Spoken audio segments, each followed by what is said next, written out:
I hit the music. Oh, I don't have the. Hey, we're live now. I don't have the bumper, the video bumper. Oh, it's right here.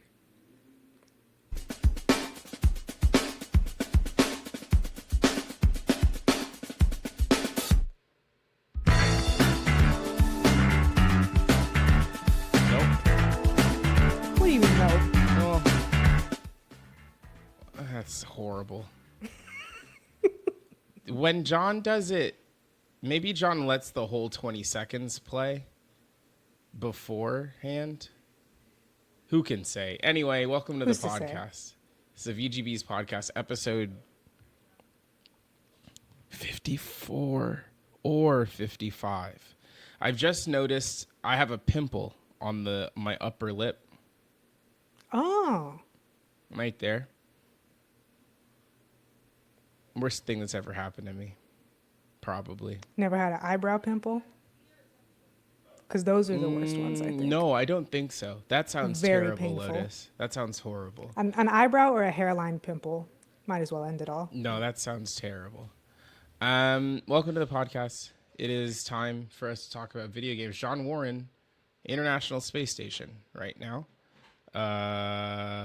Surgery. The surgery part of the International Space Station, which is huge for him. His surgery went well. He's just still at the hospital. Remember, Lotus, you were there when John Warren said, there. I'll just be back. The thing is, he probably could podcast and put on a hell of a podcast. No, for sure. But it would be the last critically one we in did. the hospital. No, in the hospital, and it would be the Because last they do need to one. kind of keep you around, usually. Mm-hmm. And we haven't even gotten a picture of the rod. We haven't even gotten a picture of the rod. I asked him on the last Woo hit. Yeah, we did. I asked him for many pictures. I asked him to ask the doctor for a lot of pictures because I feel like, and this is what I said on Woo Hit, but people aren't asking for enough documentation that they are absolutely doing during the surgery. So you should be walking out of there with a Google Photos album. Anytime you go under, you should be receiving the surgery and a Google Photos link of all of the stuff that they did while they were in there. They should just airdrop you throughout. Yes. Who's going to accept it, though? You, I guess, maybe. Keep you just awake to hit the accept button for an airdrop. They'll hire someone in residency. That's their good. only job. While you're on observation, your job is to airdrop for the patient. See, Lotus, earlier when I sent you the document for this week's episode, you said, what is the bullshit section? It's this. It's this part. Well, I don't remember it the last time I was on, so I thought that was just That's you the being point. coy for talking about news. No. Yesterday I went to an allergy appointment, and there were 2 residents in there with me, and the doctor. So there were a total of 4 people in this small room. And at one point, there were 3 stethoscopes on me at the same time. They were all like listening into my body at the same time. They all took turns looking into my nose and mouth with the little guy. Do they teach at your hospital? At the hospital My you hospital? go to? At the hospital you go to, do they teach there? I live in Texas. You're so funny for thinking I've been to a hospital within recent memory. I got my vaccines at Walgreens, bud. Okay, well, that's fair. That's fair. I'm sure they do. I do live in Houston. They are pretty famous for training. Yeah, you got people. U of H. It's a good medical school. From what I know from the television. Lotus, how else have you been doing? Is anything bad happening in the world or around you currently? In the world, not that I'm aware of. Okay, I think me everything either. in the world I think everything is great. fine. Yeah. Okay, so that's good. Everything's How about awesome with and you? great. We bought a Blu-ray player. That's pretty cool. Fuck yeah, dude. What kind of Blu-rays are you watching on there? MLB The Show 25, I think, was the first one that got booted up. Hey, that game just starts.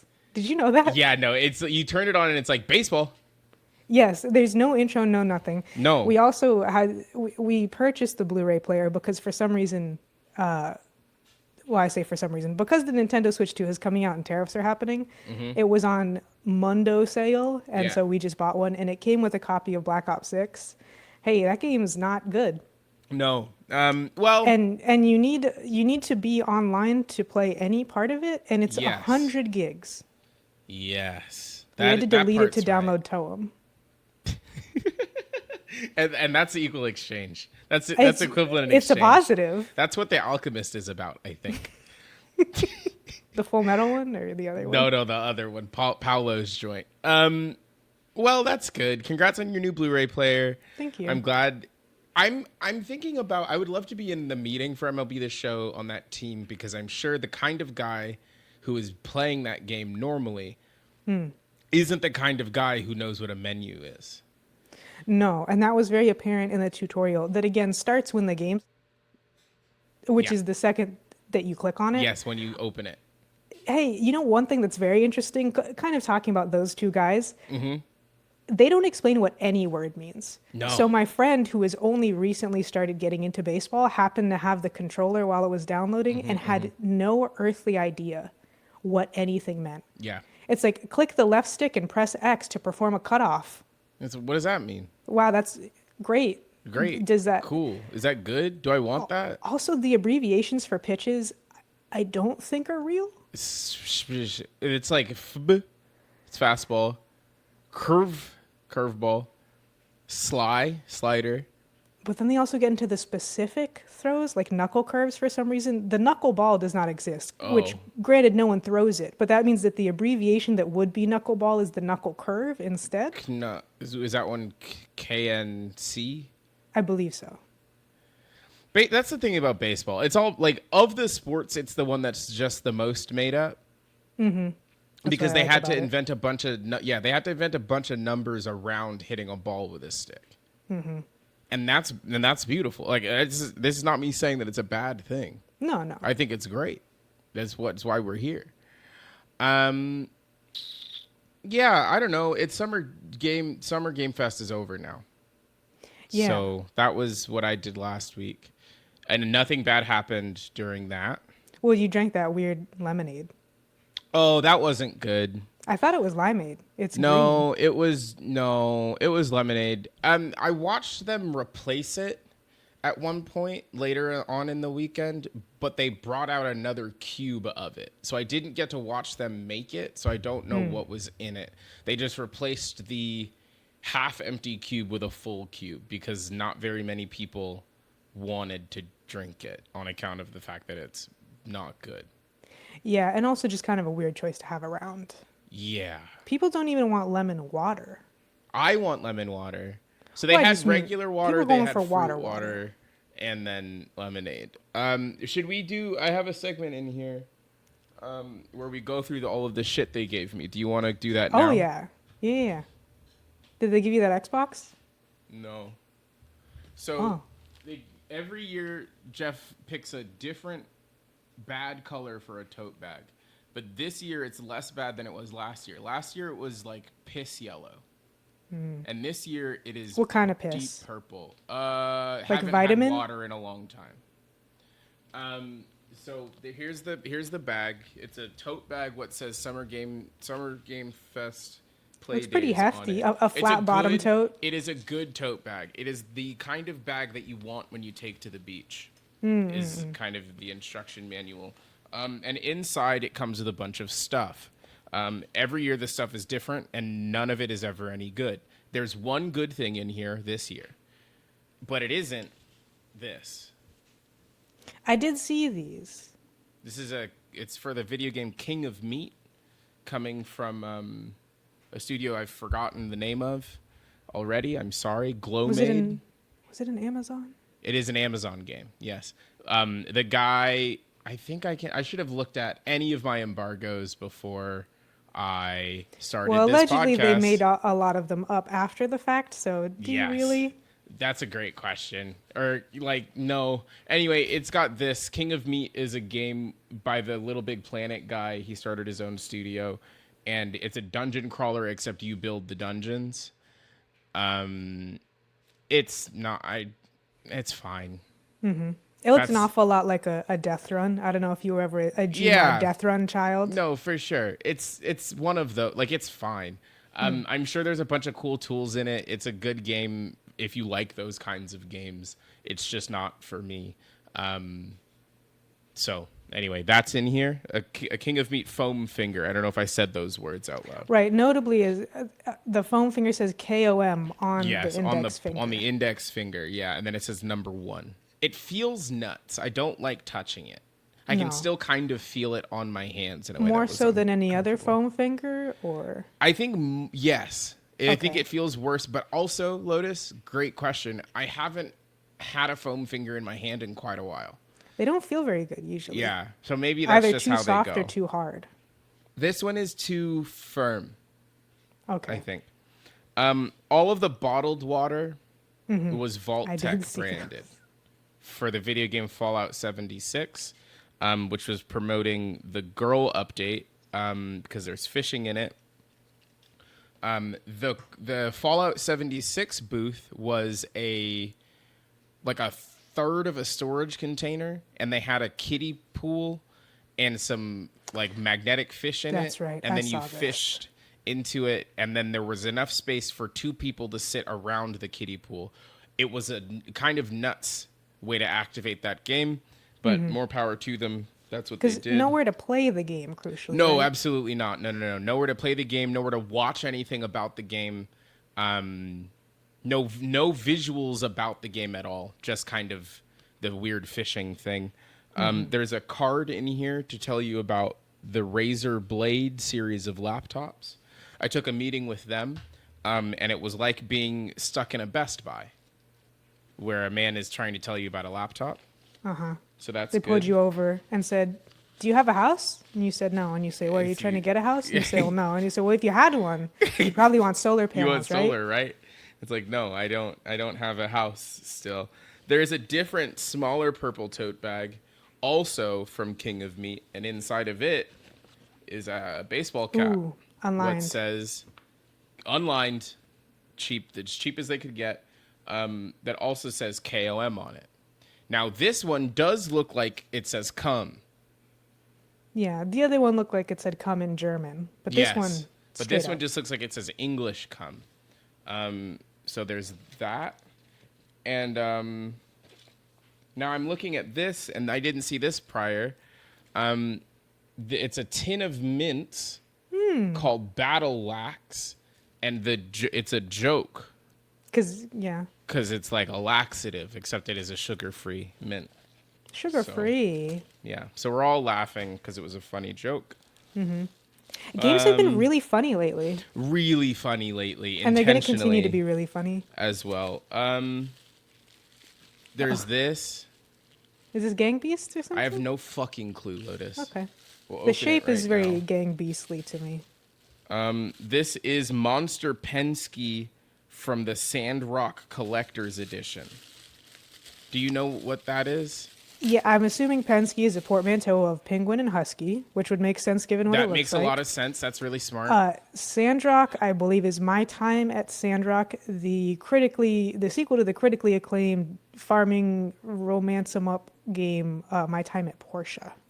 So I would assume they got a collector's edition and are giving those out. That makes a lot of sense. So it came with the dog penguin, It looks fuzzy. and it'll sit next to Barley in her crate, and she'll never interact with it. And it also came with a wooden 3D puzzle for the Sandrock workshop. Hey, that's not a bad inclusion. Last year they had this from the same company, presumably, but it was a dinosaur for a game I don't remember. Oh, my hat has fallen. Oh no. Also in here, Lotus, is a book called Once Upon Tomorrow, harnessing the new opportunities the metaverse creates by someone named Shurik Agapitov. Okay. The text on the back reads, "As you read this journey, I hope that you believe anything is possible because anything is." Oh, there's a bunch of garbage inside of it.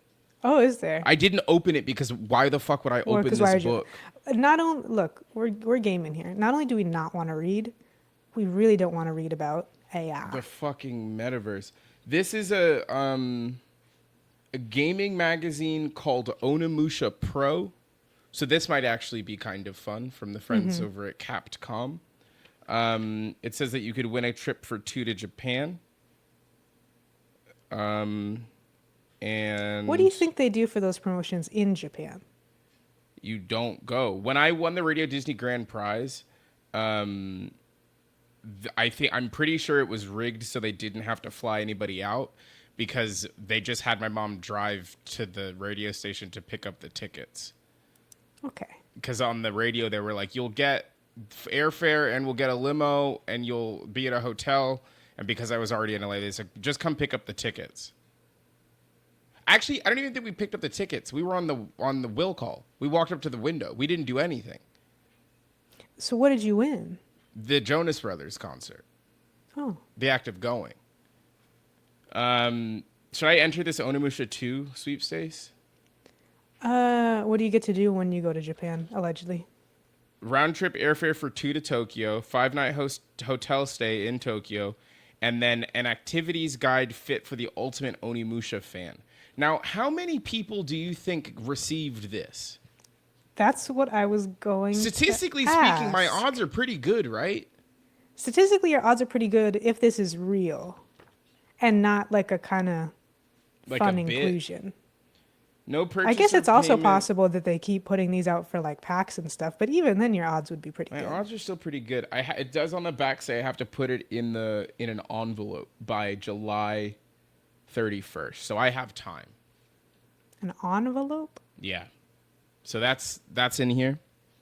So far, what's your favorite, Ben Lotus? I mean that wooden little house looks neat. Looks alright. Yeah, that's nice. There's Will I ever build one of those? No, but they no, look no, nice. no, no. Stickers from Mouse PD. Hey, what a reveal that was. Have you? No, y'all have had this. Crazy to just be like, hey, you know this really interesting looking game? You sure it's kind of derivative, whatever. Also, Troy Baker's in it now. Yeah, is that good for you? Do you like that? No. Why are they talking? I am 8-bit 25th anniversary sticker. Good for them. Stickers for the video game Reloaded, which I did not get to check out because I couldn't find them on the floor. And that's on me. So I'll reach out to them and hopefully I can play that game via Parsec or something similar. I didn't see this, but now I'm amped. Fortnite! $15 Fortnite dollars. So that's Wow. good. I'm 15's rich. not a bad number. No, that's a skin. Not a nice one, but it's a No, skin. but it's a skin. I unsubscribed from the Fortnite crew today. Which one is that one? That's the one where you pay them every month for the battle pass and you get 1,000 V-Bucks every month. Why isn't it just called the Battle Pass? I don't know. Okay. I didn't know if they had two or not, because it No. sounds like something they would do. Well, I think there is a world where you could buy one of the battle passes but not the other one. So I think you could just buy, if you wanted to, the Lego battle pass and not the Battle Royale battle pass, or just the music battle pass and not the Lego battle pass. But the Fortnite crew gives you all of the battle passes. But I have been subscribed to Fortnite crew for so long, I don't know a world without it. But I have no interest in this season, so I don't need to pay them money for it. This says Fortnite Squid Game. Make your own jod. I don't know how to say that word. Do you know how to say it? Doc G, I guess? Yep. Doc G kit. I think this is the envelope game Probably. that Peely was playing. Imagine you open it and it's the little caramel treat. Oh, that would be nice. I don't think there's anything in here, but that would be cool. Peely was running around with the Squid Game Square. The Squid Game. Square guy from Squid Game, and he was challenging people to the envelope thing. It's so stupid. I will say, though, that Peely costume looked really nice. No, it looked great. They went An off. excellent mascot costume. Excellent. Escalante. This is gummy worms. I didn't know were gummy fish. Sorry, that are in here. So these might be. Should I try one right now? What a lame. Because if they knew, Nikki, if they knew anything, it would be an old timey set of like fishing lures, instead of 2 Swedish fish and 1 white Swedish fish. What's the flavor like? That one's citrusy. Pretty good, actually. Nice. There's a pin for Shadow Labyrinth, Oh, except Pac-Man. what's this called? It's Holographic? like no Lenticular? lenticular. That's it. Except it's Pac-Man, and then you turn it, and then it's evil Pac-Man from Shadow Labyrinth. And then there's this. What the fuck? Which A is Magic just the Gathering Universes Beyond Final Fantasy starter kit. Yep. So that You was in sell here. that? I am allegedly. No, you would never. I would never. I'm just saying that you could, I hypothetically, could. if A you person wanted to. could. They were giving away a lot of. If I went to my Magic appointment, which I didn't do, sorry. They would have Sorry, given me Hasbro. a bunch of packs. They were giving out like a bunch of stuff, but I don't understand what Magic is. This is a pin from Dosa Divas, Oh, so it's a that's big nice. pin. It's a large pin. I A don't good, know where it's a going good to go. 2x2. This is a bar of soap Okay. for the video game FBC Firebreak. Can we get a sniff test? Yep. I hope it just smells like soap. It's got the logo impressed on it. Okay. It smells like boy. Who's I was trying going to say, smell good. not to get into gender, but just looking at the bar, that's obviously a boy soap. Yeah, it smells like boy. On the back it says, being a firebreaker is a dirty job. Use this fresh rosemary scented bar soap for washing your body and hair after a shift in the old house. Man, men will just do whatever, dude. Ooh. This is another set of stickers for a game called Pedal Runner. I've heard that game's very good. So they're stickers. And then my favorite thing every year, which is a pair of socks. Now, these socks never go outside. They are not for outside consumption. No. Great indoor socks. What size do they come in? Mine. So that's Okay. convenient for me. That's convenient for you. Yeah, otherwise get fucked, but they do fit my feet. And then there's the little package in here that had my like badge and also my meal vouchers. Oh, yeah, meal vouchers. That's Yeah, cool. I think there's one of them in here. I didn't use two of them. I found one on the ground, so I Wow. used that one. Not min-maxing, though. No, so I didn't eat all of Jeff's food. Jeff had an open bar that opened at noon and ran the entirety of the time. Should you do that? No, almost definitely not. That's bad practice. Right, on either side of the equation. You really shouldn't No, do for that. sure. No. Bad. Did I see people making use? Yeah, Of course. obviously. Jeffrey only knows one world. No, for sure. Should it be an option? No. Probably for a explicitly work event. No. Probably not. That was everything that was inside of the bag. I mean, a fair amount of stuff. Better than the shit you get at GDC. I'll tell you that. I didn't give me shit at GDC. Exactly. I You'll get didn't a even pin use and a branded lanyard. I don't even know where my GDC lanyard is. Oh, and I also obviously did get a lanyard. The lanyard's not branded this time. It just says SGF on it. Where is That's it? money. That's real money when you don't need a brand for the lanyards. Yeah, we can afford our own. When I went That's to right, PAX Giant 2 Bomb. years ago, they were Final Fantasy 14 online themed. I believe. The last time I went to PAX, it was also that. Okay. I think they it's just possible go- it was 16, I suppose. The Final game that no one cares Fantasy. about. They made a 16th one of those. Yeah, that's the one with Clive, the character from Tekken. Clive. They go back and forth between Final Fantasy and Warframe sponsoring the lanyards at PAX, I feel. Yeah, that would make sense. Warframe seems to sponsor a lot of the. They'll various do anything. events. Speaking of Warframe, I'm going to Tennocon. Wow, where is that? London, Ontario, Canada. Why not? I hope you have a great time looking at them. I hope robots so too. With all I their don't know. polygons. I don't know anything about Warframe. No. Anything. Every time an I have MMO. tried to play it, I have fallen off of it. Yes, me as well. So I'm gonna ask I guess we could strategize this content now, Lotus. Should Yeah. I try Warframe between now and mid-July when I need to go? Not now in mid-July. I'd give it a week. Because you're not. I don't think that you're going to be like, wow, this is my Wait, game. I'm going to play so a lot I of should it. wait until a week before I leave to try it? Yes. How much what of I it do think. I have to play? I mean, you don't have to play any of it. That's what I'm thinking. I don't think you have to play any of it, but I think you'll be excited to go and you'll be able to use the excitement of travel to play some of it. Whereas I think if you start now, you won't play any of it. I won't play any of it. That's fair. That's what I'm thinking. Every time I get in there, and by every time I mean the 4 or 5 times I've tried, I go, the bullet jump is good. What am I doing and why? And Yeah, then, I do the MMO thing where it's like, wow, there's so much to do. Oh, but I have to do the boring part of the game Yeah, to get to any of first. it, and I don't want to. Yeah, and every time I talk about Warframe, and someone's going to do it again today, they're going to say, I say, the beginning of the game sucks because I don't know where I'm supposed to go or what they want me to do or how best to make use of the time that I'm spending in the game. And then they say, no, we fixed it. They fixed it, actually. The beginning of the game is great now. And then I start it, and it's functionally the same as it was the last time. Yeah, they say that about 14 also. And No Man's Sky, like they say it about every game that has too much stuff in it. Anyway, I'll be in Canada in July.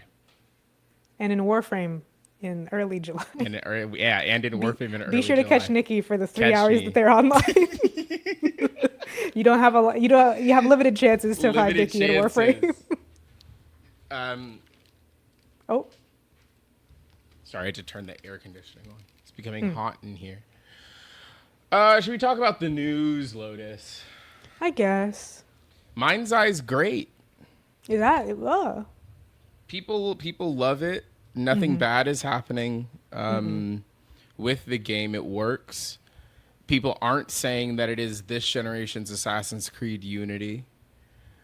So it kind of just seems good. No, it's bad, everybody. Yeah. It's really very bad. It's aggressively bad.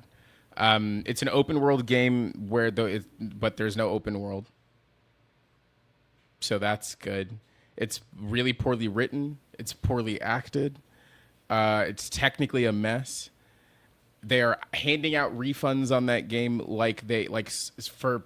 the PlayStation, like Sony was for Cyberpunk, which means that we are But faster. which means that we are only a couple of days from them taking it off of the store. And please God, if I get to live through 2 instances of Sony taking a video game off of the store, that would be incredible. So Sony's still in live services, but you may get 3 or 4.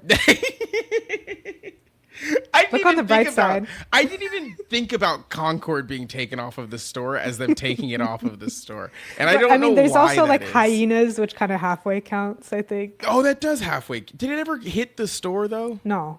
That's why I say only halfway. Yeah, I think it's got to come out, and then they have to say, just Yeah, kidding. but with the way Sony is going with their live Yeah. services, I think you could get a 4th, maybe even a 5th. Hell yeah. Fingers crossed.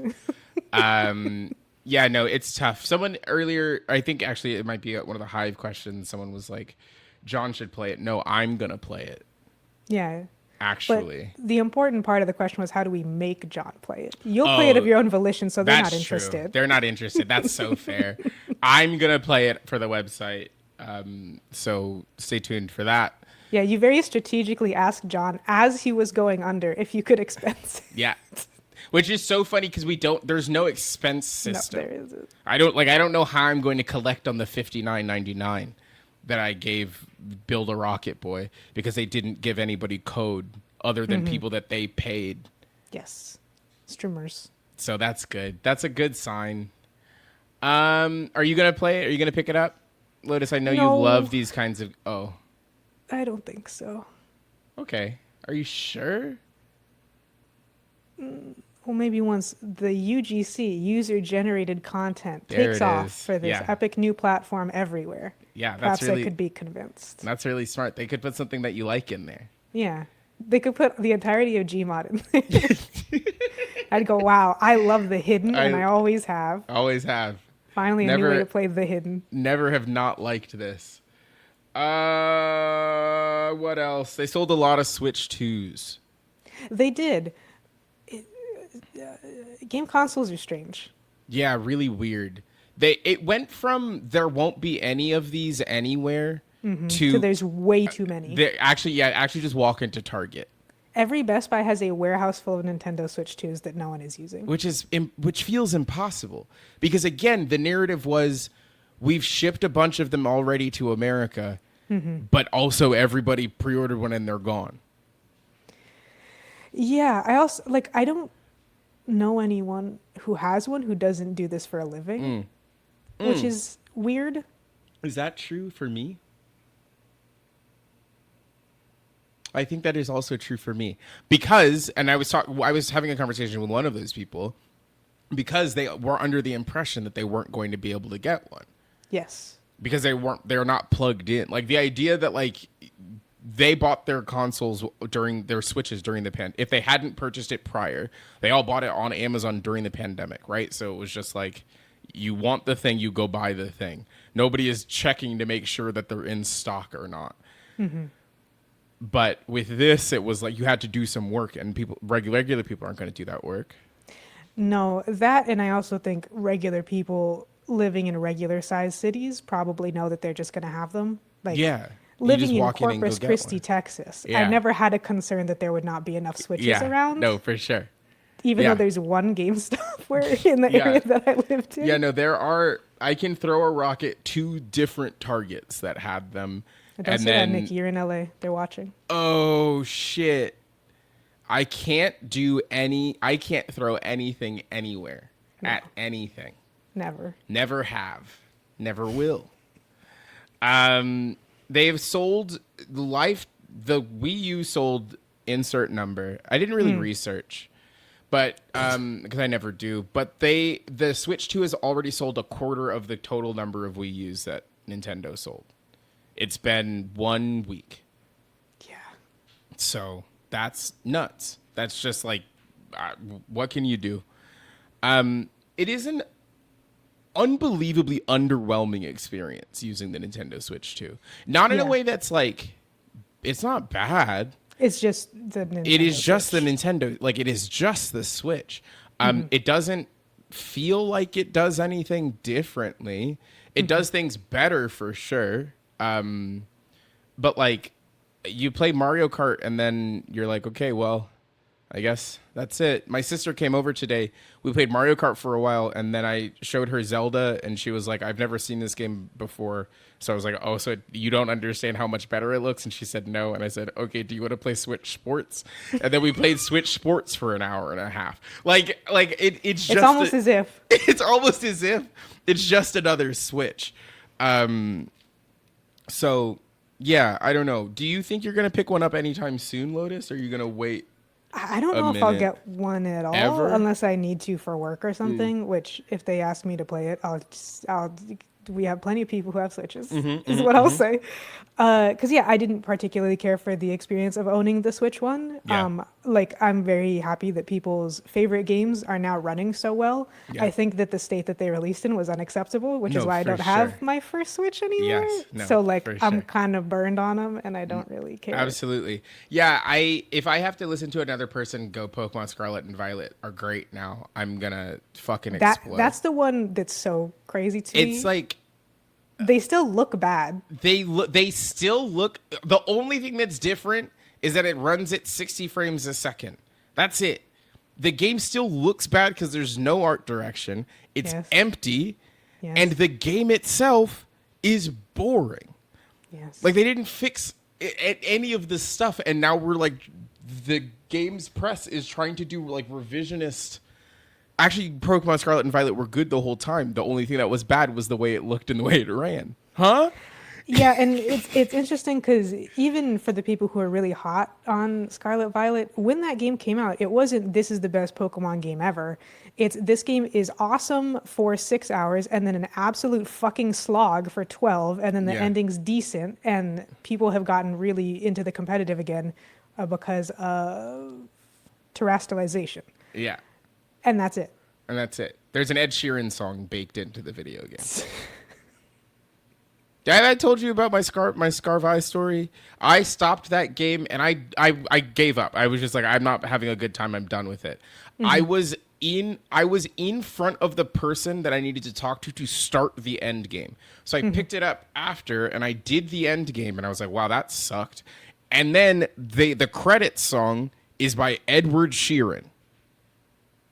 And then I turned it off and uninstalled it. This is Pokemon Scarlet and Violet? Yes. It's Eduardo Sheeran. Thank you. Sorry, Eduardo E. Sheeran. Anyway, bad game. Bad game. Please don't say that it's good. You're lying to yourself. They've been making the same game for a long time, and we simply have to have higher standards. We have to. And it's like Game Freak announced a game that I've already forgotten the name of during Beasts of Tomorrow. New Game it's like Freak reincarnation game. or something like that? That's exactly right, Lotus. It is Beast of Reincarnation. And it's from Game Freak, and it seems as if they downloaded Unreal to make it. Which, I mean, it looks like a game that's in Unreal. For sure. It does have an art direction. But there is an nice. art direction, and that is good. Is the frame rate good? No. Not in that trailer. Not in the trailer, which, gang, we've been making video game trailers for quite a while. You gotta make sure if it's framey, don't put it in. Yeah. No one's you make the trailer. With the way UE5 is, I don't even know if you can though. That engine just sucks. There's a lot to it. Well, the thing is, like in particular, the engine has a look to it that I don't like. Its default look, I think, looks really bad. Hair in Unreal Engine 5 looks atrocious. Yes. Claire Obscure is an ugly fucking game, and it's because all of the characters have full heads of hair, and it's a UE5 game. Yeah. They look like they have pipe cleaners. Yes. All over them. As hair. And it's like the thing I think about UE5, they really are chasing this, like, what if it looked like real? It's like, no, but no, it doesn't. So it doesn't. Like we are in the same. We are going to look back, I think, at this generation of Unreal the same way we looked back at the like Xbox 360 PS3 launch window, where every game was brown and gray.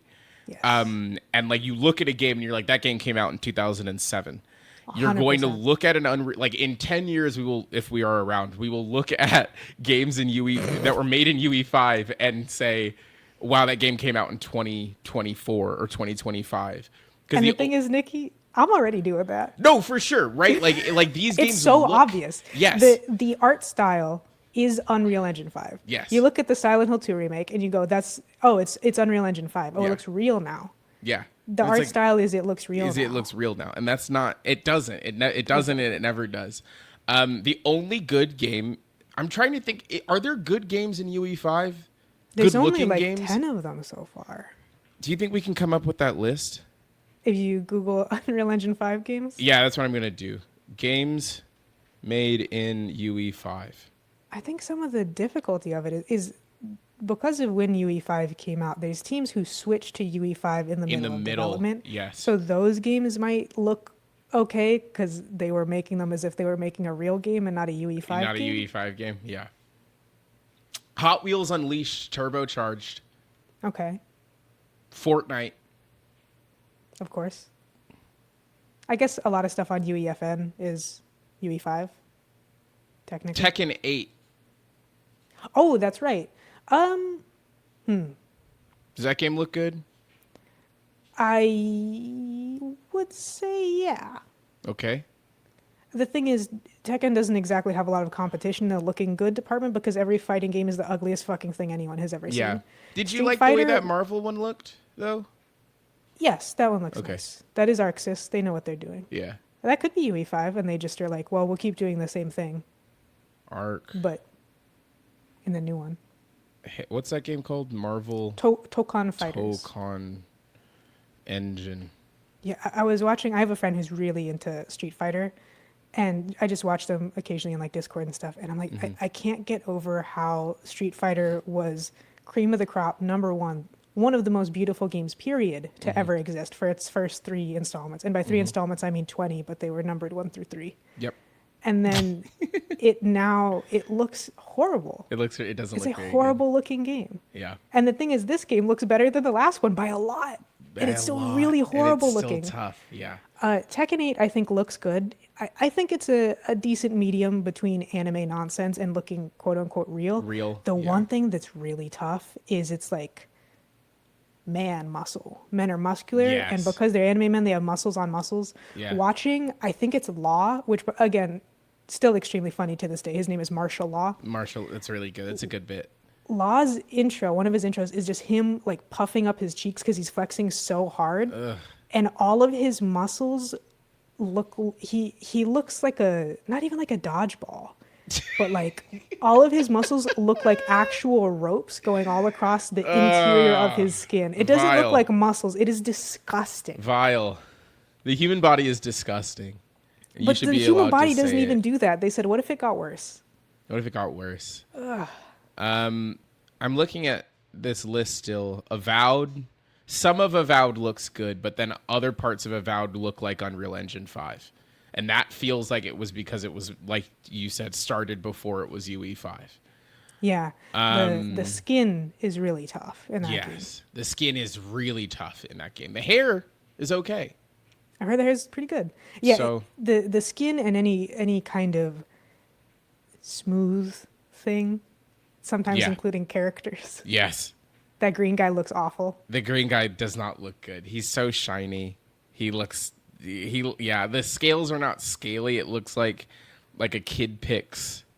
Yeah. My phone just turned off. It looks like a He kid looks picks like those little effect. jelly Martians you could make. Yes, that's exactly right. Okay. I'm trying to see if anything else on here looks good. No. So, that's good. You know, every time we get Inzoy. it looks great. I like the AI. I like the AI. What else? What else is happening? Anything else? Why did we start talking about Unreal Engine 5? Oh, because we were talking about the Switch 2.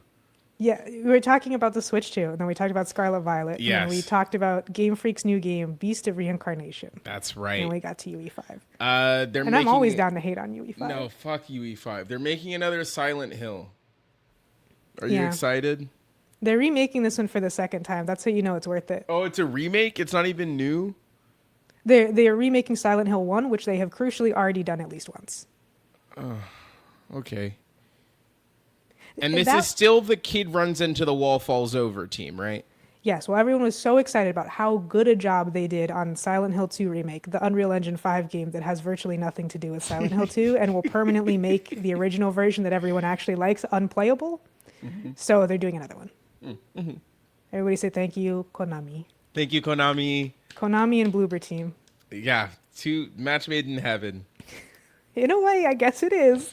Yeah, good for them. They also announced a bunch of stuff. Konami, a handful of studios did this. They said, well, all this stuff is happening last week.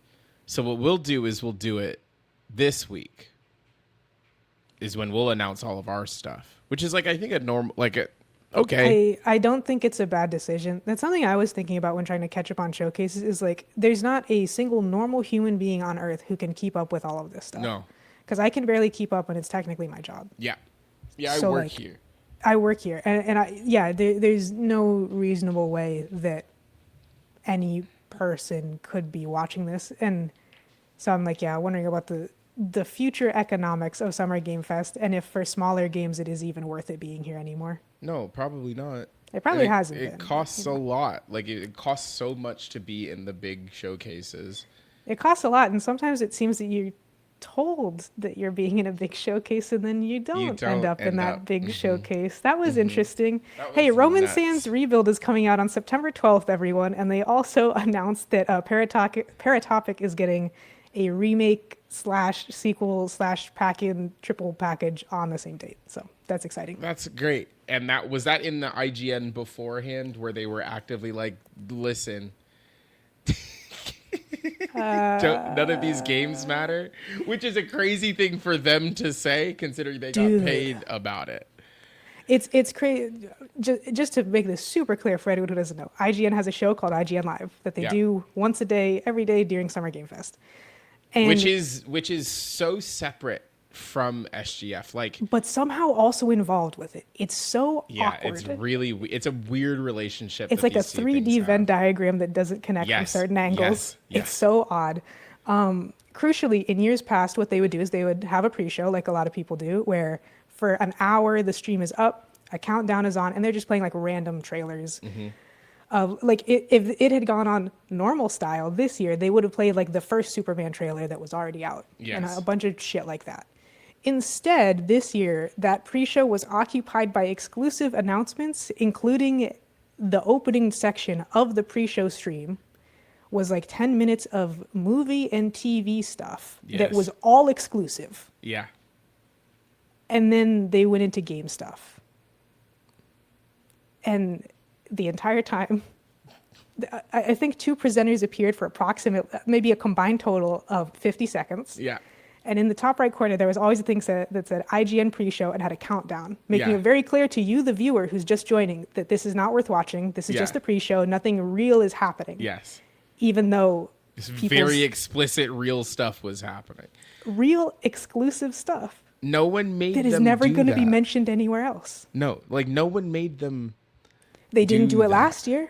Yeah, like, it's such a weird choice, and it's like I understand from their perspective, right? Because I know how these shows get put together. It simply is we are set when we sell it. We have multiple price points for you. If you want to be in the pre-show, it is cheaper. If you want to have a segment after the show where people put their hands on it and play it, that's cheaper. But if you want to be in the big thing, it's more expensive. Except this year, they were like, well, actually, we'll sell all of it at the same rate, and we'll just organize some of it to be in the pre-show. Yeah, it really seems like a lot of people were told they were going to be in the main show. Yes. And it would appear that the way IGN structured things was that they considered everything to be the main show somehow. Yes. Somehow. Which is I don't get it. No one made you do it. That's all Michael's fault. So I wish I had a Just- full list of everything. just that was let new in him it. let him know that was all him. He was involved every step of the way. He was wearing the headset. He was on the screen. Whenever you saw Sidney Goodman, that was him. So that's on him. And also fascism. That's happening too. Yeah, So that's cool. happening live. I don't really have the bandwidth mentally, I don't think, to talk about it. Tough though, huh? Pretty tough, some might say. When I think about the United States' rapid descent into fascism, the first word that comes to mind is, ooh, tough. Ooh, that's tough. A really tough one, That's folks. tough. I don't know. I How don't many know. times do we have to teach you this lesson, old man? Though, like a lot, I guess. A lot, apparently. A lot. I don't 'Cause it like. I doesn't don't know. seem to be doing great, I gotta say. No. Not to be, I guess, technically an optimist, or not to be flippant, let me say. Yeah. Doesn't seem to be working very well. No, that's the thing that I don't really understand is from a like. They can't even they can't do it right. Yeah. It's almost as if. You like not to be crazy. Right. Oh. I think Nikki clicked some kind of button.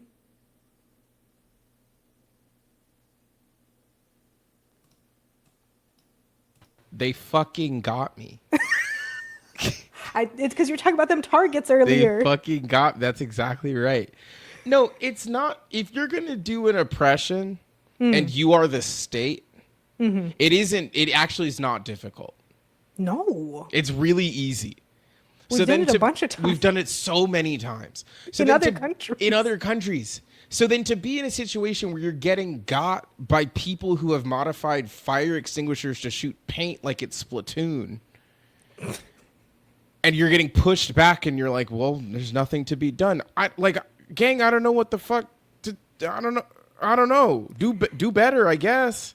Yeah, I mean, I've never been a cop, and I have to say I don't think I ever will be a cop. But also, That's so if it was brave. like that's so brave of me to say, I know, really brave.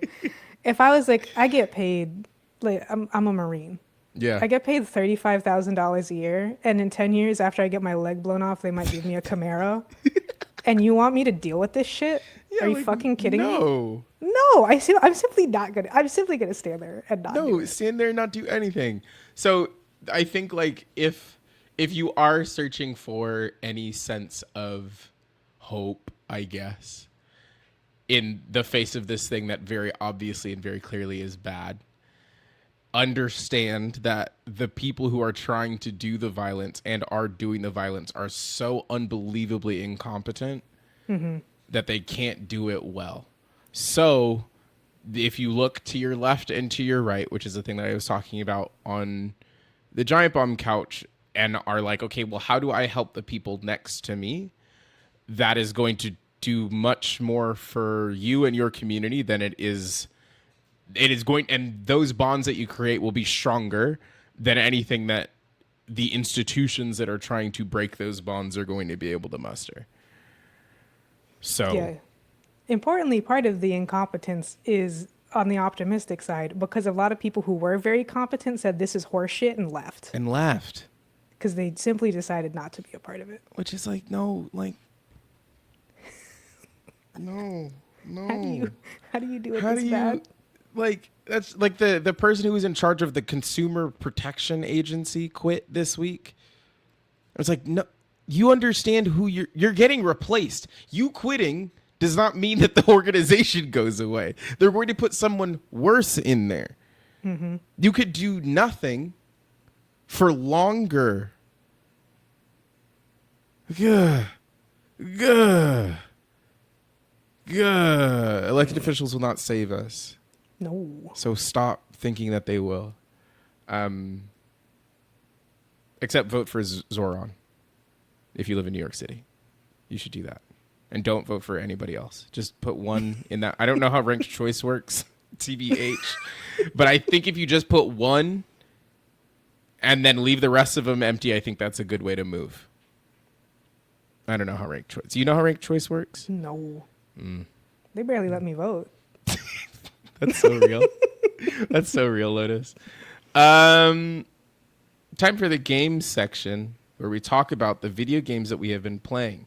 Lotus, it says here that you've been playing Steam Next Fest demos, including a game called Panthalassa and Roots Devour. Please tell me about those. Thank you, Robo Nikki. I'm auditioning for IGN.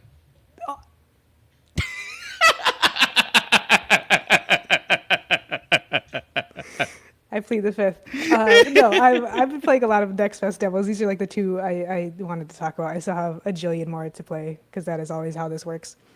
But yeah, I guess we'll start with Panthalassa, which doesn't. If you look up a trailer, it doesn't actually appear to be a video game, which is a really good sign, IMO, of Yeah. like a game that's actually interesting. Yeah. I don't know keywords, Fruitiger arrow and blah blah blah. But SEO is pretty bad on it though, because I'm on Wikipedia now, and it says Panthalassa was the vast super ocean that encompassed planet Earth and surrounded the supercontinent Pangea. Is that what it's about? allegedly, I think the Okay. name is related. Okay. Because you start out, you're the AI inside of an ROV or something, and Okay. you crash into a mysterious underground, hyper advanced AI alien station thing. Okay. And the game is all about like old school point and click edutainment game style, just clicking on buttons and pulling levers and trying to figure out how all the weird little alien devices work. And talking to a yeah. bunch of strange robots who don't, some of whom don't seem to know what's going on literally at all. Great. That's awesome. You get to take pictures of fish. Well, you don't really take pictures. You zoom in on them with a binocular on the station, and that's fun. That's fun. This looks like what if people who have fucked before made a humongous entertainment game. Exactly. It's just click. I like to get on the computer and click my mouse. Fucking click, dude. That's what it's for. That's what it's for. So yeah, I thought it was Add really to interesting. library. Yeah. Great. They It is. I Steam hope says it it's gets similar. frustrating. Steam says it's similar to Blueprints. Is that true? I mean, I liked it, so I don't. Tell me about Roots Devour. Roots Devour is interesting. It is, I want to say it's a Chinese game. I don't 100% remember, but I think that's right. It is vaguely card-based, but it's not deck builder card-based, although there is a deck in it. It's like a board game card-based, more like, Okay. where like the most realistic comp for it is probably Darkwood, which I don't think you've played because it's a horror game and you wouldn't like it. Spooky. Yeah, but it's a top-down game where you kind of you have a starting point where you are like the tree from the Evil Dead, where like your goal is to reach out tentacly spikes and grab stuff and bleed it. And every time you do that, you can jump to the next thing and the next thing. And it's like shockingly story focused so far. I think the idea of trying to spread out efficiently, not for the sake of efficiency or for the sake of completionism, but to get to other areas of the level to meet different characters or like figure out what's going on is really entertaining. I don't know if they'll stick the landing on that one. There's a little bit of RNG involved. It's like technically a roguelite in a way that I find odd. It's okay. But yeah, I liked what I played of it so far. There's like that really interesting thing that happens when you not 100% perfectly translate Chinese or Japanese into English, where the shit goes hard but doesn't totally make sense, but it's worth it. No, but the word, like it's like, wow, what a cool way. No one who speaks this language natively would put the words together this way. Yes, but it bangs that you have done it this way. Yeah, it could be a little obtuse because of that at times, but I think it was mostly very interesting. So sick. Interested to see how it goes. Nice art style, black and white. And red. This game looks cool. It's called Roots Devour. Yeah, Panthalassa and Roots Devour. Those are my two that I like the most. I am right now looking at some embargoes, so I can say which games I can talk about and which ones I can't. I can talk about this. Okay, that's awesome. I can't talk about that one. And I can't talk about King of Meat. Now, here's the thing. Here's what I'll say. The stuff I wrote down, I haven't talked about, but also that game has been at the last two of these. It also, I believe, critically has been a major commercial in multiple recent things. But the embargo's on the 24th is what I've written down here. Sonic I know is up. Lego I know is up. And Escape Academy 2 and Lumines are up. So, folks, it's time to tell you whatever the other ones were. It's time for me to tell you why. Unfortunately, because I'm a good podcaster, I'm going to make everybody sit through the ones they don't want to listen to before I get to the one that you do want to hear about, which is Lumines. So we will start with FBC. How much more could you tell me about Lumines? Fuck you. Okay, fine. We'll start with Lumines. You remember Tetris Effect? Hey, remember Luminous? Yeah, do you remember Lumines? Okay. That's it. They put them together. So if you like Tetris Effect and you like Lumines, great news. They've made one of those. I sat down. The vocal track. Yeah, it's got all. It's the Lotus. It's the same game. I was just making sure. Yeah, it's the same game. Which isn't. I need to be so clear. Not a complaint. Not a complaint. Tetris Effect all timer. This game is going to also be an all-timer. Like, I don't know, I played 30 minutes and I played the same 2 levels for a half hour and I walked away from it. I was like, that's the best thing I've ever played. Diego Arguello wrote a lovely article, preview explanation talking about the game on VGBs.com. And there's a couple of other articles also on that website about other games that Diego played. I did play FBC Firebreak, though.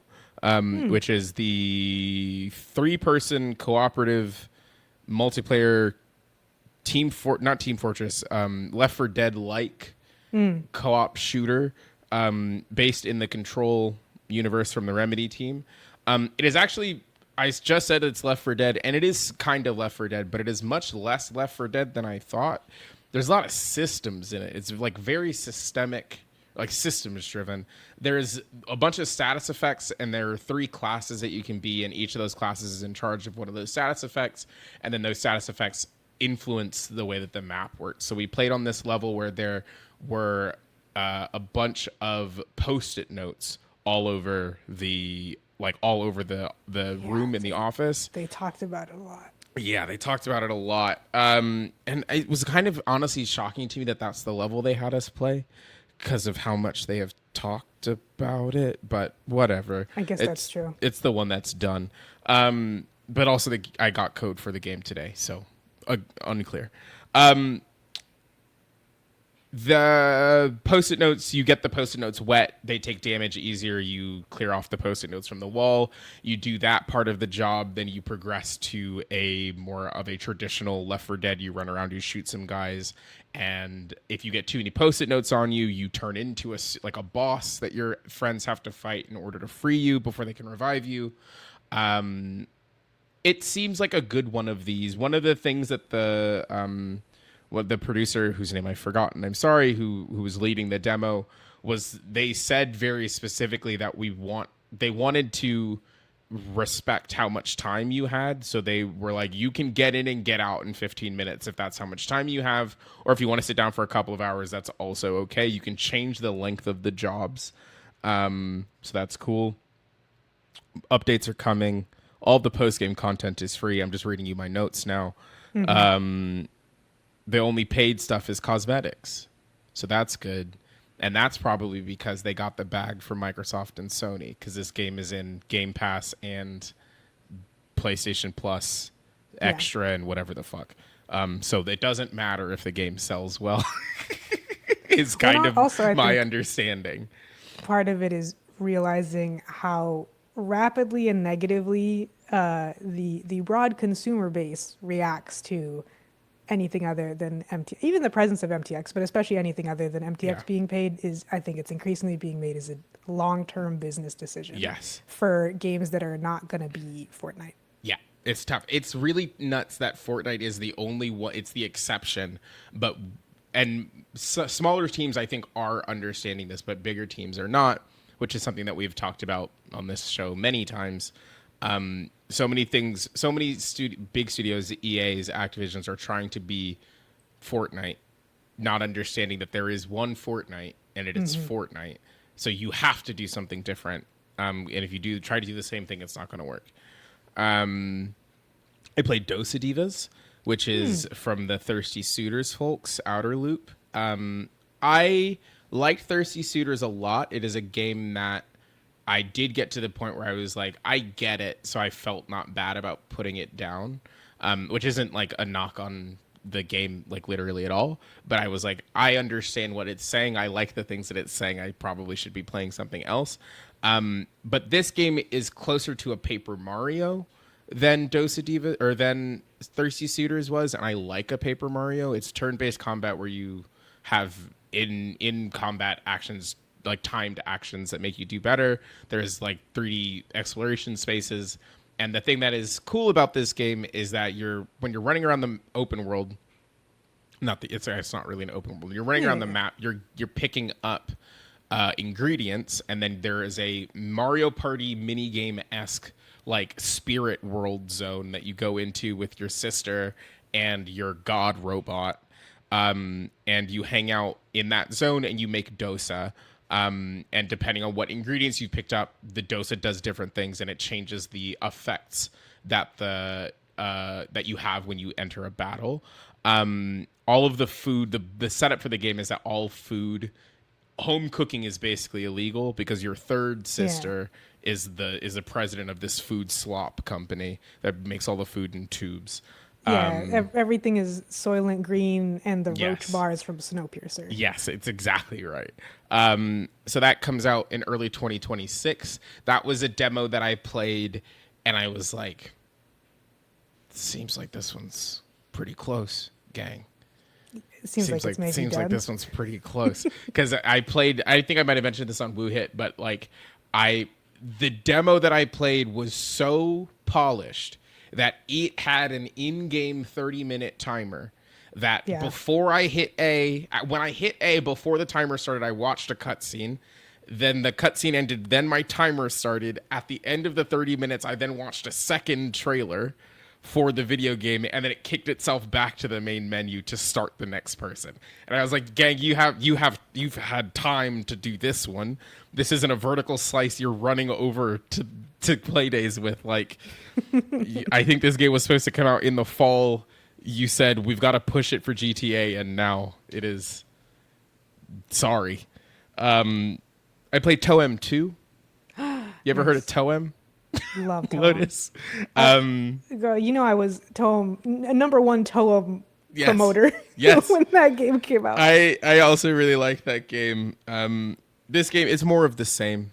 Like, really, in a way that's not a bad thing. Like, it's more of the same. I think the game looks much better, which is not to say that I thought the first one didn't look good, but I like this, like, I feel about the 2D, legs. 3D. Legs are weird. And I I kind of wasn't- like it. I Like, don't think I like. I like how weird they are, because I think there are not very many video games that look like Toem 2 does. So any choice that they make, I'm kind of like, yeah, you get to do that because you're the only one that's doing it like this. They look funny, like the legs look goofy and funny. If you're not familiar, it's a game where you run around and your main mode of interaction is by taking pictures. You're doing little quests for NPCs around the map. I ran into this troll, and the troll was like, I want to see 3 goats. Mm-hmm. So then you ran around to these like very like intricately put together little they feel like dioramas now that they're in 3D. And I found these goats standing on a hill, and then I had to like line up the shots so I could get all 3 goats. So the goats kept moving. So there were a couple of shots that I wasted where there were only 1 goat, or there were only 2 goats. Eventually I got the 3rd goat. I ran over, and he was like, thank you so much. And that's all you get. There's no like, there's no like, oh, like here, like I'm a higher level. It's like, no, you're doing these little favors. You're doing these little things for these people, in a way that's really delightful. My other favorite one, I don't want to blow the whole thing, but like there's a huge like Rapunzel-esque tower, right? There's a guy at the bottom who is yelling up at the tower to be like, please, please, please let me up. I just want to see how pretty you are. And then you run around the back, and there's just very clearly just like a little jumping puzzle, and you jump up to the top, and there's nobody up there, but there's a chest in there, and it has a princess hat. So you put the princess hat on, and you jump out of the tower, and you get downstairs, and the guy's like, wow, the princess came out. And then he's like, oh, wait, no, it's you from before. Nobody's up there, huh? And you say, nope. And he goes, all right, I'm going to go. And then he leaves. Yeah, the game has a very good sense of humor without ever trying. I think it's too hard to be funny because, like, I've been thinking about this so much for various reasons, but mostly due to many of the trailers we watched, which is that if you're not funny, don't try to be funny. And even if you are funny, consider not trying to be funny. Yeah, don't try to write a joke. Yeah, Toem has the vibe of that, which is that they are funny, but they decided to just make a game that was nice, and then occasionally they thought of a joke and put it into the game. Yeah. Sometimes with no fanfare or ceremony whatsoever. A joke will casually pass you by in Toem, which is good. Just tell me the joke and shut up. And That's move how on. jokes work. Don't let me sit in it. No one's going to clap, bud. No one's clapping. You can't hear it. It's a video game. Sonic Racing Crossworlds. I played this game right after playing Mario Kart for an hour and a half. And the thing I wrote down first is TBH feels better than Mario Kart World. And I've played more Mario Kart. I still think I might feel that way. That doesn't entirely surprise me. One thing about the Sonic Crossworld team is that they have been making initial D games for 20 years. Yeah, So the there's drifting that. feels really good. I thought that we will maybe get into it more because you have been playing so much Mario Kart World. Yeah. But that game doesn't look like it feels as good as Mario Kart 8 It to doesn't. me. That's because it doesn't, Lotus. And it looks very slow. It's because it is, Lotus. Okay. So I don't need the Nintendo Switch 2 is what Nope. you're telling me. Nah. Sonic Racing Crossworlds, it's really pretty. It's one of those situations where, like, I played it on an OLED TV because all of the TVs at Summer Game Fest are OLED. And then I was like, wait, like, I might as well be looking at a wall when I play video games because this looks insane. Framey, the game's not done yet, but, like, Yeah. there was that. I wrote down tracks incentivize drifting in a really fun way. There are so many curves. There are so few straightaways. One of the things, and I'll talk about it when I talk about Mario Kart, it is you are going straight in Mario Kart so much, and you aren't going fast when you go straight, so it feels like you're not moving. You're always moving. You're running in a dream. Yes, exact. That's such a good way to talk about it. Like, that's exactly what it feels like.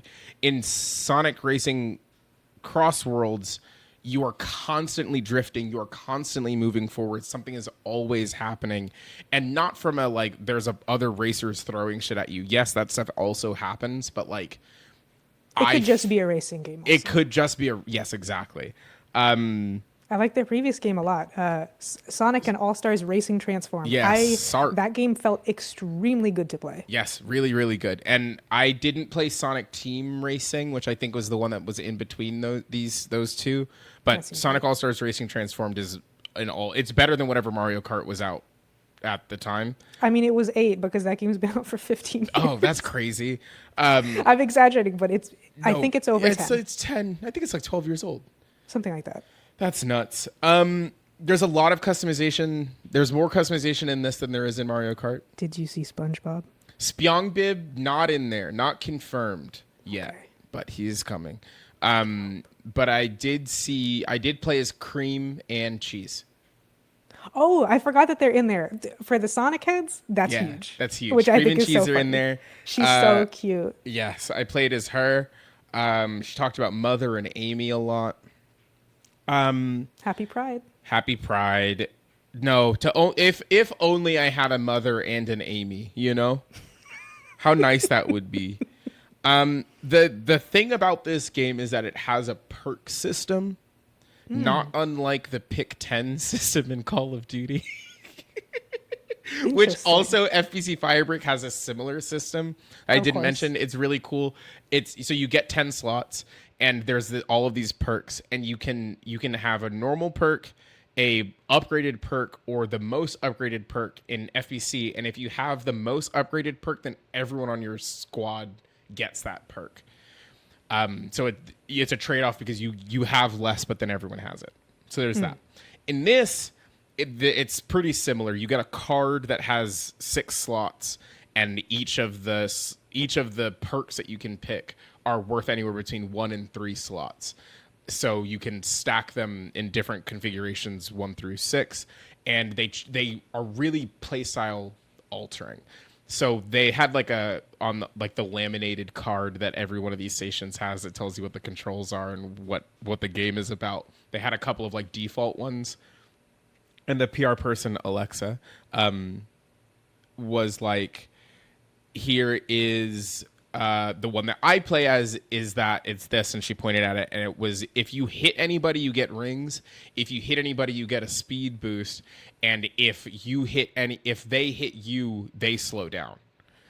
So you're incentivized then when you have that in your loadout to just bash into people because you go faster when you hit people. But the downside is that if you're too far ahead, there's nobody for you to hit.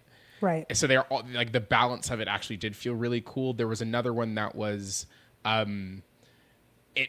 it just actively lets you fuck with the rubber banding. There's one that's a fast start and there's one that's a slow start. So I was playing the slow start one. So on laps 1 and 2, your stats are terrible. By the time you hit the 3rd lap, they just crank all your stats up to 300% and you're just faster. So it makes it like damage mitigation on the first 2 laps. And then the 3rd lap is like, okay, like now I'm going faster. It's time for me to win. And that manipulation of the rubber banding like actually felt really good. That's cool. The 2nd lap in all of these races is always on a different course, which is really cool. That's the Crossworlds of it. I see. So it's like you start on the default course and then you go through a ring at the end of the 1st lap, beginning of the 2nd lap. Whoever's in front gets to pick between 2 different tracks. Oh, so it's a true mix and match. Yes. It's not like, it's always 1 and 3. No. It picks from any of the tracks in the suite. So that's cool. Then that 2nd lap is on a completely different track. And then the 3rd lap is a modified version of that 1st lap. So I played on Metal Harbor from Sonic Adventure 2, which that has a sick remix. The reorchestration that they did for Metal Harbor is really good. And the whole time it was kind of exciting because it was like I played the game for an hour. I never actually got to pick. I wasn't very good. I never got to pick because I was on the hardest difficulty. I was like, oh, 150cc or whatever the equivalent is. It's time to go. Having not played one Mario of these Kart World games for an hour today. Calm down. Okay, I think I know what the fuck I'm doing. I had no idea. So I was never in first place at the end of the first lap. So the computer was always picking the courses. First place gets to pick. First place gets to pick. And was there ever any kind of not roulette, or it could be roulette or a vote? There is a random one. Okay. So sometimes it was like, here's one that's very obvious, and I would be on the straightaway, and I would watch Tails be like, time to go to the random one, and it would take you to an ice level after being on a fire level. That was cool. I don't know when it comes out. Soon, probably this fall, I think. With all the cards and stuff, do you have other vehicles or not? Yes, there's a bunch of vehicles and there's a bunch of wheels, and they all have different effects. You can change the front of the car and the back of the car and the wheel. So each part has 3 things. Miku's in it. I saw that. That was the character that was in there. So that's good. Miku also in Rift of the Necrodancer. Good for her. Finally. So funny. They showed a silhouette and it was like, who could this be? And it's like, well, I see a fucking leak. So somehow I think it might be Miku. Good for her. Happy for her. It was a good bit. Finally, she's getting a check. I played Lego Party, which Lotus is just Mario Party.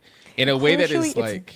just Mario Party. It's just Mario Party. In a way that's like, it feels past Shameless somehow.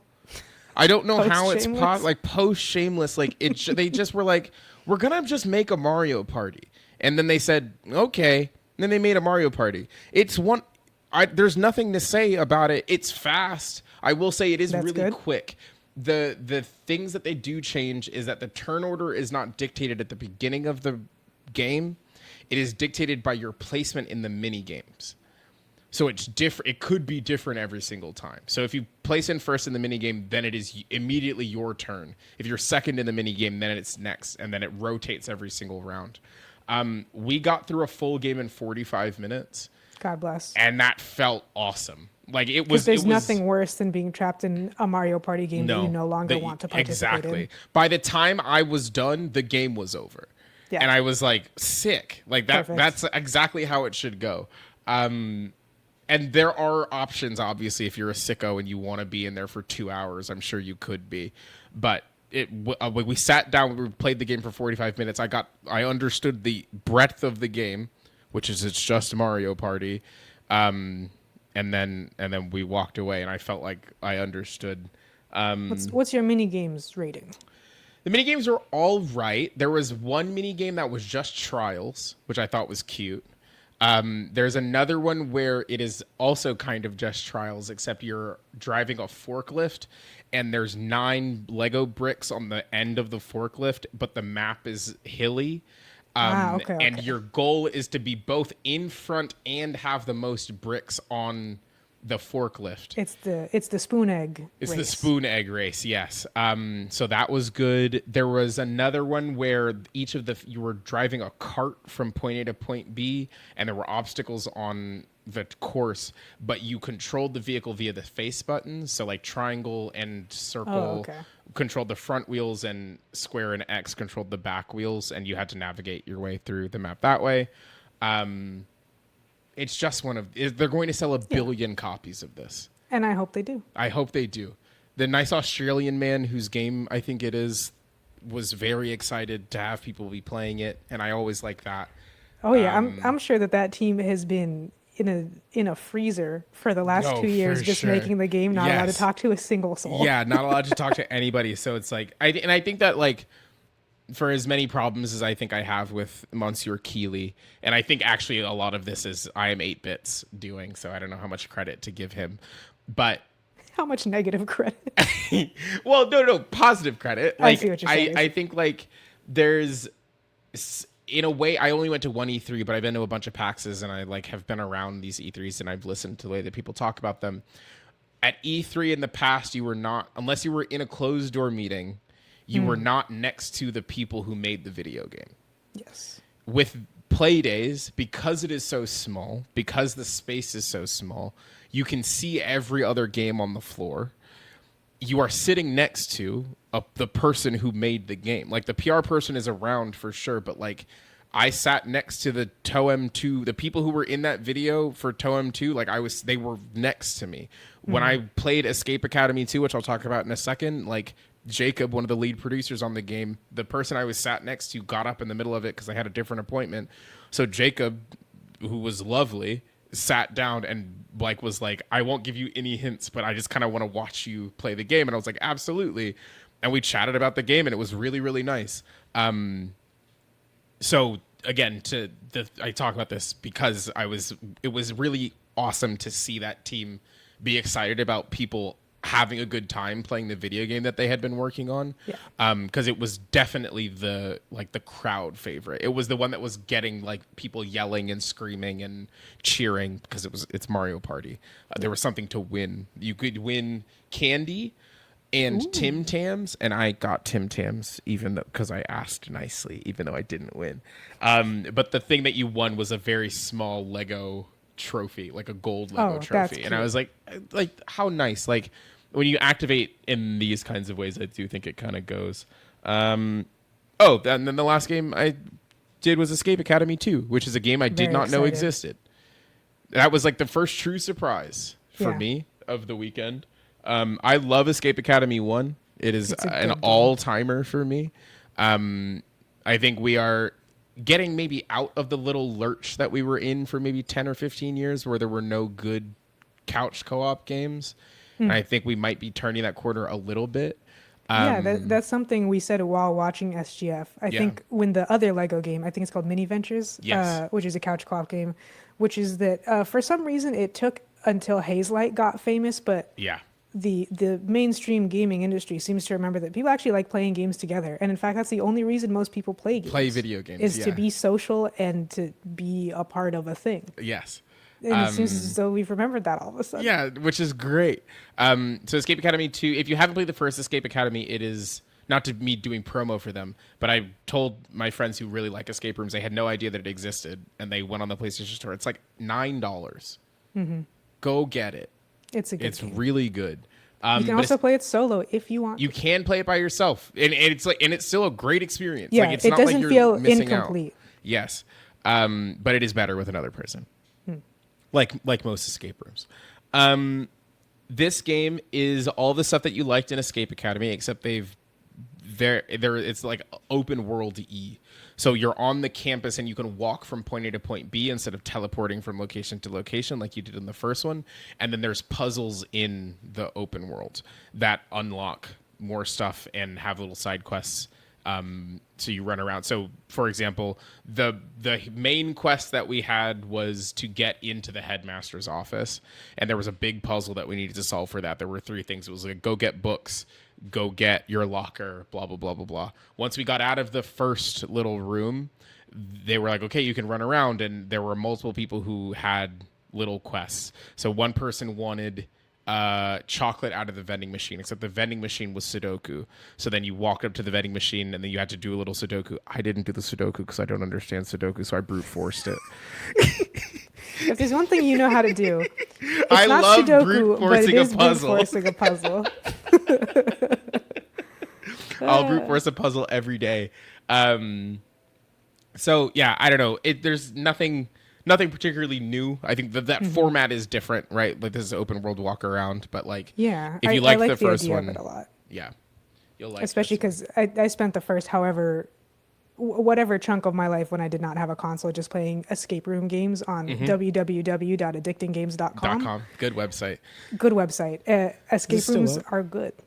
Escape room games are good when they manage to kind of coalesce into something that's not like, I don't know. My only problem with, like, now that escape rooms are a real life thing that's popular is sometimes I find that they influence escape room games in a bizarre way. Yes. Where escape room video games used to always have the quote unquote realism, where it's like you're escaping this room with this stuff in it that looks vaguely realistic. Yeah. Whereas sometimes now the video games will get the physical escape room logic of, like, there's a bunch of numbers on the wall. Yeah. That's the password. No, Oh, and it's like, that's no, no, that's no, no, not, no, no, no. no, That's like you not a can do puzzle. more. You could You do can do more more because it's not real. because it's not real. Yeah. So Escape Academy 2, go wishlist it. That's Yeah. what was it was my game of the show. I really, really, really liked it. Yeah, the first Actually, game's yeah. incredible. I've also been playing Mario Kart World. I think I'm going to have to probably do a review for that video game, is You have because thoughts? I have thoughts. I think the open world, and I'll truncate them so we can get to Hive questions, so we can get out of here. But the open world is like aggressively bad. I was very confused upon actually seeing people play it because, again, as someone who doesn't particularly go here Yeah. and who was not intending to play it, I assumed it would be more like Forza, Yeah. and it's not. Oh, Nikki's gone. That's okay. Oh, they're back. Sorry, I'm back. I had to turn the air off. It was cold. Sorry, what did you say after you thought it was like Forza? I said, "Oh, Nikki's gone." Oh, yeah. Yeah, so it is. I don't know. I'm of It two seems minds. like the open world exists to get you to the track, And that's it. and not to be its own. It doesn't Exactly. seem like it's there for any reason. For any reason, which makes me go, not in a like, and I'm never like this, but it's Nintendo, so I actually feel like it's okay. What the fuck were you doing for 12 years? Like Yeah, straight I up, had like a similar hater thought. I don't understand. Like, did they add like too much new tech to the game? Yes. Like, does the driving feel different in this one than it did in Mario Kart 8? For sure. That is normal dev cycle stuff. This game took 12 years or whatever for it to come out. And it's called Mario Kart World. The open world bit fucking blows. There's nothing to do. You go around, there are these little P-switch challenges. You click them, and then they're like, okay, race from point A to point B, but don't get hit by the snowballs. You drive up a hill, and then it's like, great, and you get a sticker. And then the sticker, I don't actually know what the stickers do, because someone told me they go on your car, but I click the sticker that I want, and then I go into the photo mode and rotate around the car, and there's no sticker on the car. And even if there was, that's not a very good, Right. like that. I don't want that. There's like little hidden challenges that are basically parkour challenges that are like, okay. None of that is progression, right? Like to unlock characters, and this is the Nintendo of it. Lotus, actually, do you know how you unlock the NPC characters? I think I do. Okay. Which is that when you're driving around, instead of hitting a question block, sometimes there's little bags of fast food hanging around. Okay. And you grab them, and sometimes, but not always, you will turn into either a costume of who you are or a different guy. And is it just that you go, or do you have to end the race as that? So, okay. So there's two different unlock paths. Yeah. The mascots, so Mario, Luigi, Peach, Rosalina, have costumes. A variable number of costumes depending on the character. Wario has 8. Rosalina has 5. Confusing. But you drive through the food bags like that you were talking about, and sometimes it's random if it unlocks for you, and there are different it's zoned. So like you unlock certain costumes depending on what zone you're in. So like I unlocked Rosalina's Aurora dress costume, which looks like she fell out of Frozen 3, right? Like in the snowy like star zone, right? And then you unlock like Daisy's swimsuit in the beach zone, right? So it's zoned like that. To unlock the NPC characters, which is like the dolphin, cat, not cow. Cow is a default, but like dolphin, dry bones, whatever. Nabbit, exactly. You have to be racing on a specific part of the map where that thing would spawn. So say for dolphin, right? You have to be on a water level. Okay. You then have to be in the first 8, in the first 8 racers of 24, so the top third. A person behind you needs to get Kamek out of the loot box, which is one of the rarest items in the game. The food bag or the question block? The question block. Okay. And then if you are still in front of the person who uses the Kamek item, there is a chance that you'll be turned into the character from that region. And that's the only way to unlock those characters. Is through that Kamek system. So you can game it for sure. I watched a video yesterday that was like, if you just started in split screen and it's just you and the other person, or you and another person, or you by yourself in there 2 times, you can game it such that it works, but you have to be 5 seconds in front of the person. That's how it times it. Like there's no progression. It is basically random. There are going to be people who have played this game for hundreds of hours who will not unlock everybody, because the numbers will not have gone their way. Right, and also you said you have to be in the top third, so if you suck, then get fucked. or are a child, Get fucked. okay. If you want to be Dolphin and you're a kid, there's no way to say, I want to unlock Dolphin now. You can't do that. It's buck wild. There are so many, like...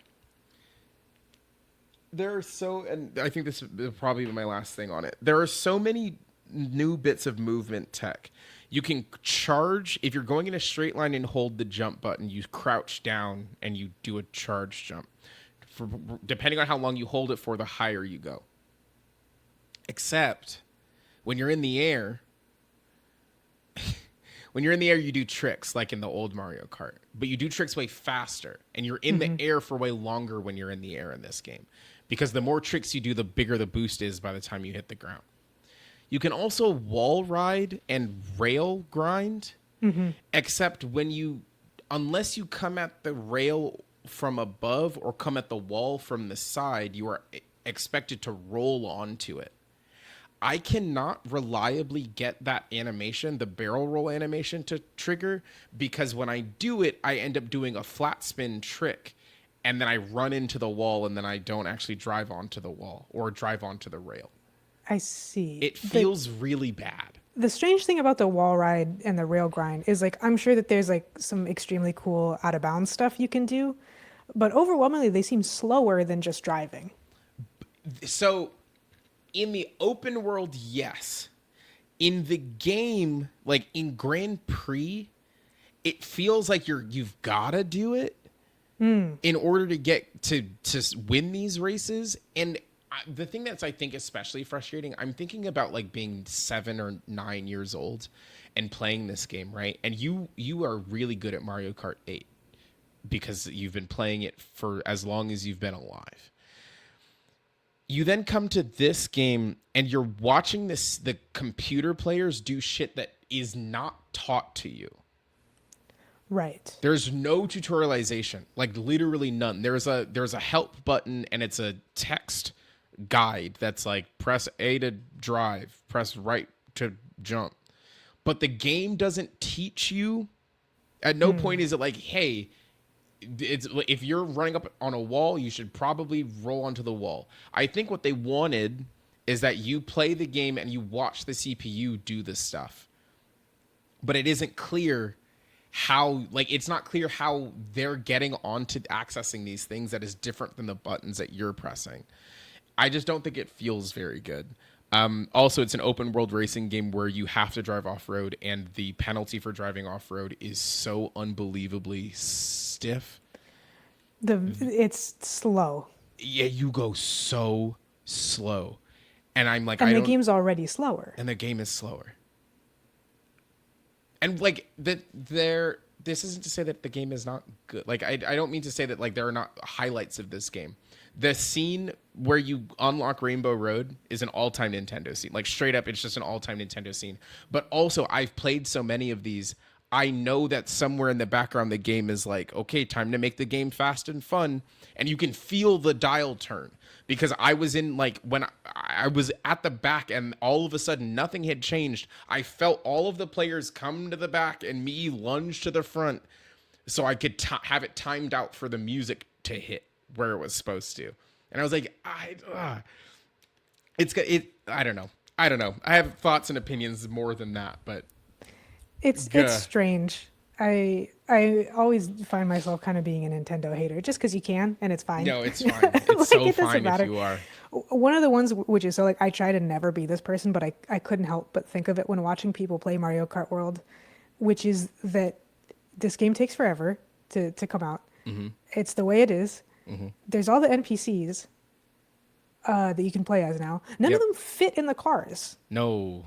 And They like some they of them, often it's have funny. large amounts of stuff clipping through them, Yes. which again doesn't matter in most other things, but it took forever to come out and it's Nintendo. And So it's like if Nintendo. you don't have the polish, then what do you have? Yeah, nothing. You have a weird kart racer that does not look or play as good as the Sega kart racer that is also coming out this year. Like like I don't know, sometimes it's quirky. Like the dolphin doesn't go in any of them. The dolphin just sits. Yeah, It Dolphin just floats is above like all flying. of the carts. That's fun, but the cow clips out of most of them. Yeah. And not in a way that seems like it's, I don't know. I think like it doesn't matter in a little bit because it got nines, right? Like nines across the board, like nines and tens across the board. So they're gonna keep getting away with it. Mm-hmm. But also, like it is not as good as Mario Kart 8. It is not as polished as Mario Kart 8 is, and I don't think it's I don't think it's that good. Like I just like it's a well-made video game in some respects, but I don't think it's a very good Mario Kart. If you ask me which one I would rather play, I would rather play 8. What about Double Dash? Fuck Double Dash. It's the worst one. That's the thing. They can't make another one as bad as Double Dash, so this one is good in comparison, you know? It's time for the Hive questions. You can All right. join the Hive by going to vgbs.com/join. Gets you access to the Discord and inside of Hive chat. Nope. Hey, Lotus, where are the questions? Hive content. If you go to the Hive content channel, every week you'll get tagged to request Hive questions. This one's from Jordan. Remember to disable all the StreamYard noise and auto leveling stuff when y'all record, please. I got you. I did that remember already. that. I did that already. You pressed a few other buttons on StreamYard in the interim, but that's okay. That's okay. Don't listen. Listen. Egg Emoji asked a pretty good question. What's the game that made you realize you were into video games? I was doomed from the start. My older sibling was born in 1993 and became an enormous Pokemon fan the millisecond it came out. So like I think I played a Pokemon game before human beings develop memory. Yeah, that's fair. But I think the one that most informs my taste now and why I care about games a lot and why I like work in games is probably Bastion. I've been playing games for my whole life, but there was something different about Bastion, and that was like when I was first making the jump to PC. Yeah. And it was clear that there was something special about it, and it being one of the first like for real like indie games. I'd probably say Bastion. That's cool. Yeah, no, Pokemon for me was huge. I was kind of in love with the idea that there was a thing that could exist on my TV. Like I was watching a cartoon about it on TV, and then I got to do my own version of it, like in my own hands, like when I was going to like on my way to school or on the week, like whatever. And obviously that's what licensed video games are, right? Like that's just how it is. But That's the power of IP, baby. That's the power of IP. I'm trying to think like as an adult. I think like Fuser is kind of that for me. I think I was like kind of falling out of, and I'm still maybe arguably falling out of love with this business and with this medium. Why? What's bad about it? What's bad about it? But like there are times, and that's why I still play it. The game is 155 years old and has not been supported by an adult in equally as long. But there are some things that you only can do in this medium that you cannot replicate any other way. And I think Fuser is a really good example of that, which is why it's especially harmful. Harmful is maybe not the word that I'm like, it hurts to watch them like bastardize it when they like try to cram it into Fortnite. Cause I'm like, oh no, gang, like you're missing the part of this thing that makes it different. You're stripping that out in service of, it can fit in here. That doesn't mean it needs to. So yeah, thank you, Egg Emoji. Great question from Could Not Be Worse. How many seasons is the right amount of seasons for a USA Characters Welcome Primetime series?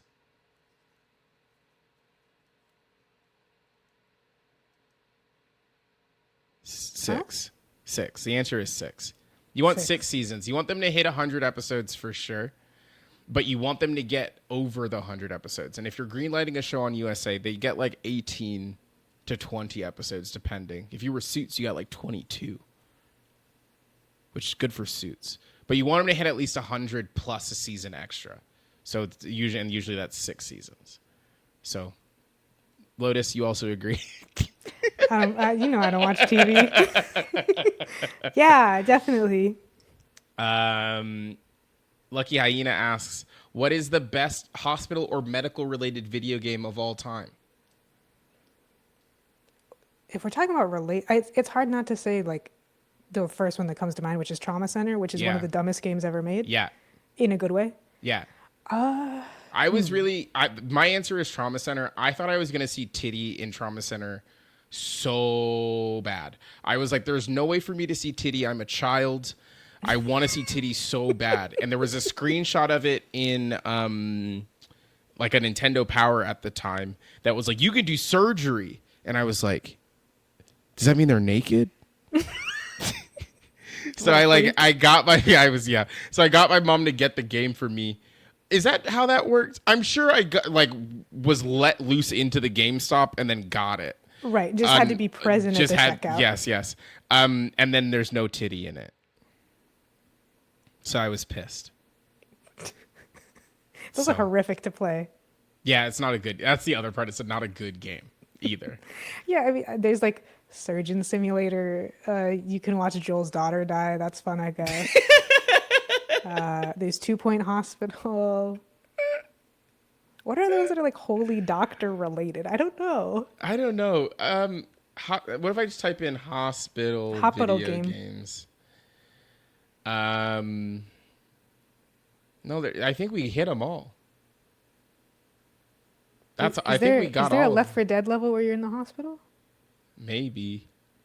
Yeah. Probably. It sounds like something they would do, so I'll say that. Did they make Killing Floor? You can say Killing Floor. Killing Floor, that's a good There's shout. a lot of technically they're hospitals. Did they make a second Surgeon Simulator? I believe so. Right? Surgeon Simulator 2? Huh. The studio who made this game sold it to Tiny Build for $3 million. Nice. So they got out. They made the money from the game and got out. So good for them.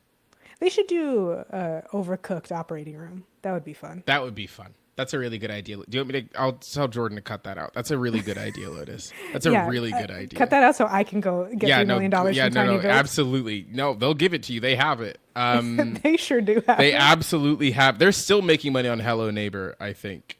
I'm sure they are.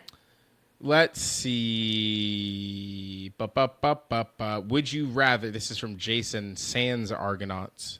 I don't know what you did to them, but I hope they're okay. Where did it go? Oh, there it is. Would you rather have an intimate dinner? What if you found out that I, as a moderator, had deleted it? That would be such an abuse of power that would have no ramifications on anything. Like, it would be like, yeah, was it fucked up that you did that? Yeah, does it matter? No. I remember what the question is, so luckily it just would have been funny. Yeah. Would you rather have an intimate dinner with David Cage, Peter Molyneux, or Ken Levine? This is a fascinating question I saw earlier, in the sense that, like, it's a collection of guys that Jamers love to hate, but I also think that the answer is kind of obvious, and I think it should be David Cage. Yeah. Because no one else has made a thing that is better than the last thing they made every time. Yeah. And David Cage is that person. He's that guy. There's so many things you could say about David Cage and his writing and the topics he's interested in and the games that he has written. But crucially, I can't say that they get worse. No. I can't say that the actual game itself as a product under-delivers. Yeah. It doesn't seem that the people who work under him hate him, generally. Well, I mean... Not more than the average kind of guy like this, I guess I should say. David Cage, sexual harassment. Maybe I should say average kind of guy like this is pulling a lot of weight. when we're standing shoulder to shoulder with some of these fellas. I'm choosing David Cage, unfortunately. I think so too. Whenever someone is like an intimate dinner and asks this kind of conversation, I'm assuming that I get unlimited drinks. And I'll talk to somebody. I'll listen to somebody talk while I'm drunk.